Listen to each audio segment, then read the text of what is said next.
Are you one of those people who travels internationally and thinks your 2% cashback credit card is still giving you a great deal? Think again.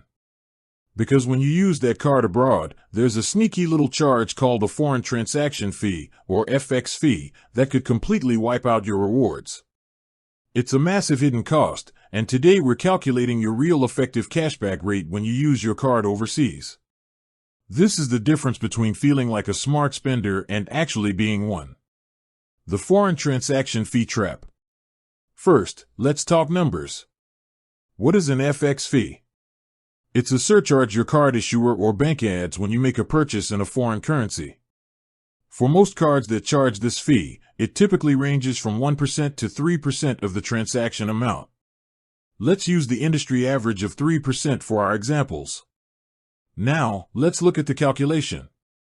Say you have a standard cashback card that gives you 2% back on all purchases. That's great for domestic spending.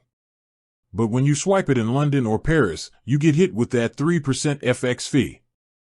So, how do you calculate your real effective cashback? It's simple: cashback percentage minus foreign transaction fee percentage. In our first example, that's right, you are actually losing 1% on every single international purchase. You're not getting 2% back, you're paying an extra 1% to use your own money. When does cashback still win? So is it ever worth using a high cashback card with an FX fee? Yes, but you need a very high rewards rate to offset it. Imagine a premium card that offers an aggressive 5% cashback in specific categories, like travel or dining.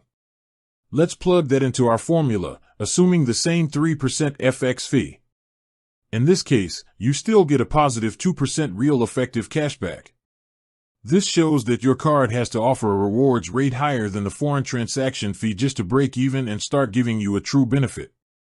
The zero-fee solution.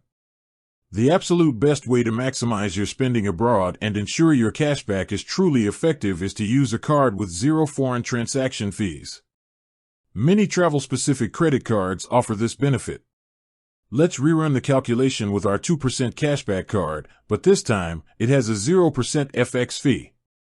By eliminating the FX fee, your 2% cashback is exactly what it promises, a full 2% back in your pocket. This is why for international purchases, a card with no FX fees is almost always superior to a card with a high cashback rate and a high FX fee. The takeaway is clear: don't just look at the shiny rewards percentage. Always check the fine print for the foreign transaction fee. That single percentage point can turn a great deal into a money-losing trap. With that said, thanks for watching, and until next time.